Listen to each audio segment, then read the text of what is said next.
So don't believe the propaganda that's been churned out by Hamas and amplified by too much of the international and national media.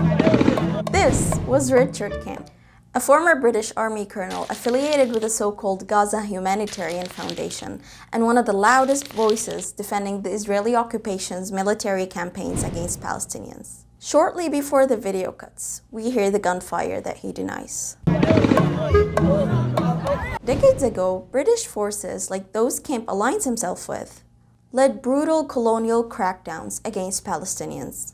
He continues to portray the Israeli occupation as morally superior, while blaming Palestinian suffering on the resistance group Hamas. Now, coming back to the US-backed Gaza Humanitarian Foundation. Despite branding itself as independent, it operates entirely under Israeli military coordination, using Israeli-controlled entry points. All its 8 centers are located in the southern and central Gaza, effectively excluding residents in the north and pressuring them to relocate under siege. The sites are set up in fenced areas under Israeli military control. People must walk long distances, while many of them are already weakened by over 100 days of siege, to reach one of the only 4 distribution sites. Once they arrive, they're faced with dangerous terrain, checkpoints, barbed wire, and Israeli snipers.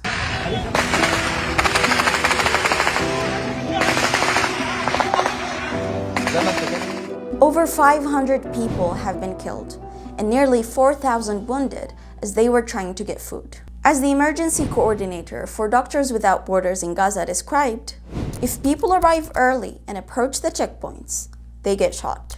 If they arrive on time but there's an overflow so they jump over the mounds of the wires, they get shot. If they arrive late, they shouldn't be there because it's an evacuated zone, so they get shot. Not only is the process of seeking aid deadly, but so is aid itself. Addictive Oxycodone pills were found in US-provided flour bags at 8 distribution centers. The United Nations was ready to manage food distribution in Gaza. It warned from the very beginning that the so-called Gaza Humanitarian Foundation is a dangerous and politicized alternative. The head of UNRWA said soldiers were firing indiscriminately into crowds of starving civilians. Meanwhile, Israel has armed criminal gangs inside Gaza, some of which are groups affiliated with ISIS, to disrupt aid efforts and deepen internal instability. Prime Minister Benjamin Netanyahu defended this strategy by bluntly saying, "What's wrong with it? It saves the lives of IDF soldiers." What's happening in Gaza resembles a real-world version of the Hunger Games. Food is both a need and a threat.